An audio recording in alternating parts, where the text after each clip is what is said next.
Hello everyone, welcome back to Mitchell's Models. Just wanted to take a couple quick minutes today to go over my homemade spray booth that I use in my garage for model building. Whether I'm using rattle cans or airbrush, this is where I do all my spray painting.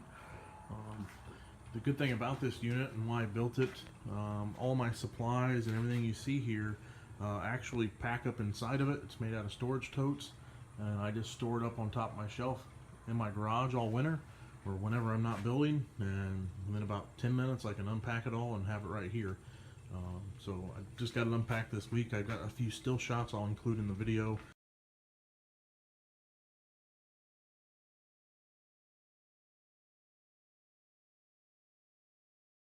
As you can see, it is made out of totes. The main tote is about 2 feet wide by 18 inches deep.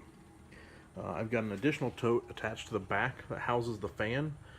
The only model of fan the local hardware store had when I did this is the one you see here, and it's got some sharp edges on it, had some slots, it wasn't completely sealed. I mean, it's meant to be up inside of a ceiling where you don't really have access to it, so I didn't want it just hanging on the back of the container, so I placed it inside of another container for safety, and also no fumes or paint can leak past it, and I kind of sealed up the edges with aluminum tape. So that is the reason for the design. As you can see, the two containers and the fan and everything is just bolted together for a main seal. It does work quite well. I'll put the filter in so you can get an idea of that. That just pops up behind it. Sorry for the bad camera angle there. As you can see, I need a new filter, but it is very dirty. The fan works very well. I normally leave paper towel on the bottom to try to eliminate overspray, but that's 2 years worth of use, so you can see the fan does its job pretty well. I use 3 lights that all daisy chain together and power in from the back. The blue tape is just to keep the light out of my eyes sitting on the front side. All the power runs to the back side, power to the fan. I am looking at rewiring the fan and putting an inline switch.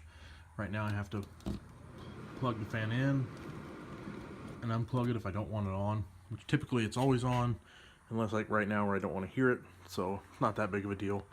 Lights, air compressor, any other things that I might be using can power up, and just one plug runs to the wall for kind of keeps it organized. Through the top I've got a couple holes drilled. I can use alligator clamps and things to hang work and spray it, so that is nice.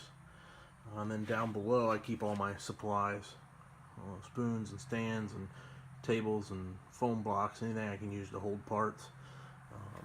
And then I just keep a fold-out table next to it. It's normally where I do all my paint mixing and things like that. My Iwata airbrush and the Badger compressor is what I use now. I've been using it for about a year. I really like it. I want to do a review video on it soon. I used to use that noisy beast right there, which works great, but not quiet.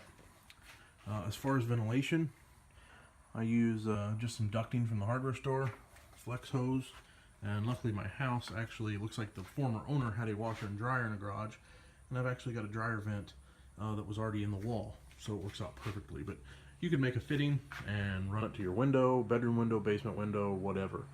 I really had fun building this, which is one of the reasons I did it, and 2, it was a more cost-effective spray booth. It was bigger, more rugged, and I got the features that I wanted, more lighting and things like that for less money than what you could buy on the market. Everything that I found really seemed to be kind of chintzy. It was very flimsy, cheaply made, you know, China products and things like that. I didn't want to spend $150 on something like that. I think I've got about 100 in this, which you could definitely build it for cheaper. I think due to the lighting that I picked and wanting 3 of them and things like that, I think 50% of the cost is in the lighting. The fan was like $20, and of course the totes, you know, are 10 or 12 bucks from Walmart, so it's a really cheap option and was fun to build. So it is my primary source. I really enjoy it. So I just wanted to take a few minutes and kind of show this to you. Hopefully it inspires you to get into modeling. If you're looking at improving your workstation or need somewhere to spray paint, my big option is I have a small house, kind of a smaller garage, and I didn't want paint fumes and things working their way into the house. So it works great for me and keeps the mess contained. So hopefully you like it. Give me your feedback. Check out our Facebook page at Mitchell's Models. and we'll see you next time. Thank you.